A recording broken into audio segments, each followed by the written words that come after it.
Hi friends, ಎಲ್ಲರಿಗೂ ನಮಸ್ತೆ. My YouTube channel ಶಿಲ್ಪ ನಾಗಶ್ರೀ. ಮೊದಲ ಬಾರಿಗೆ ನನ್ನ ವಿಡಿಯೋ ನೋಡ್ತಿರೋರು ಪ್ಲೀಸ್ ಸಬ್ಸ್ಕ್ರೈಬ್ ಮಾಡ್ಕೊಳ್ಳಿ. ಇವತ್ತು ನಾವು ನಂಜನಗೂಡಿಗೆ ಹೋಗ್ತಾ ಇದ್ದೀವಿ. ದಕ್ಷಿಣ ಕಾಶಿ ಅಂತಲೇ ಪ್ರಸಿದ್ಧವಾಗಿರುವಂತಹ ನಂಜುಂಡೇಶ್ವರ ಅಥವಾ ಶ್ರೀಕಂಠೇಶ್ವರ ಅಂತ ಕರಿತೀವಿ. ಇವತ್ತು ನಂಜುಂಡೇಶ್ವರನ ದರ್ಶನ ಮಾಡೋಕ್ಕೆ ನಂಜನಗೂಡಿಗೆ ಹೋಗ್ತಾ ಇದ್ದೀನಿ.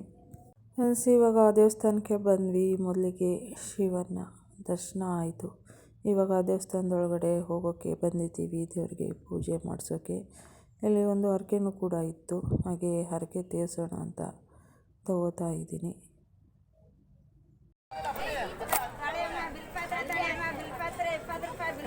ಫ್ರೆಂಡ್ಸ್, ಇವಾಗ ದೇವ್ರ ದರ್ಶನ ಮಾಡೋಕ್ಕೆ ದೇವಸ್ಥಾನದೊಳಗಡೆ ಹೋಗ್ತಾ ಇದ್ದೀವಿ.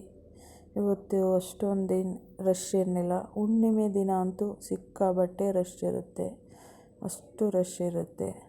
ಇವತ್ತು ಸೋಮವಾರನೂ ಕೂಡ ಫುಲ್ ರಶ್ ಇರುತ್ತೆ ದೇವಸ್ಥಾನ. ಆದರೆ ನಾವು ಅಭಿಷೇಕ ಎಲ್ಲ ನೋಡಬೇಕು ಅಂದರೆ ಬೆಳಗ್ಗೆನೇ ಬಂದರೆ ದೇವರಿಗೆ ಅಭಿಷೇಕ ಮಾಡುವುದೆಲ್ಲ ಕೂಡ ನಾವು ನೋಡ್ಬೋದು. ಹಾಗೆಯೇ ದೇವ್ರ ದರ್ಶನ ಕೂಡ ತುಂಬ ಚೆನ್ನಾಗಾಗುತ್ತೆ.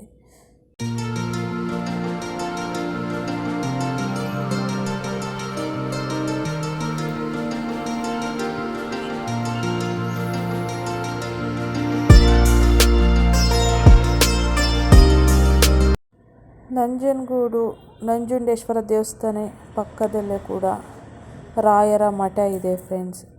ಇಲ್ಲಿ ನಂಜುಂಡೇಶ್ವರನ ದರ್ಶನ ಮುಗಿಸಿ ಹಂಗೇ ನಮ್ಮ ರಾಯರ ದರ್ಶನ ಮಾಡೋಣ ಅಂತ ರಾಯರ ಮಠಕ್ಕೆ ಬಂದ್ವಿ. ಇಲ್ಲೂ ಕೂಡ ನಮ್ಮ ರಾಯರ ದರ್ಶನ ಚೆನ್ನಾಗಿ ಆಯಿತು. ನಾನು ರಾಯರ ಮಠಕ್ಕೆ ಇಲ್ಲಿ ಫಸ್ಟೇ ಟೈಮ್ ಬಂದಿದ್ದು, ನನಗೂ ಕೂಡ ಗೊತ್ತಿರಲಿಲ್ಲ. ಹೇಳಿದ್ರು ಪಕ್ಕದಲ್ಲೇ ರಾಯರ ಮಠ ಇದೆ ಹೋಗಿ ಅಂತ. ನಮ್ಮ ರಾಯರ ದರ್ಶನ ಮತ್ತು ನಂಜುಂಡೇಶ್ವರ ದರ್ಶನ ಮುಗಿಸಿಕೊಂಡು ಹೋಗ್ತಾ ಇದ್ದೀನಿ ಫ್ರೆಂಡ್ಸ್. ಈ ವಿಡಿಯೋ ನಿಮಗೆ ಇಷ್ಟ ಆಗಿದ್ರೆ ಪ್ಲೀಸ್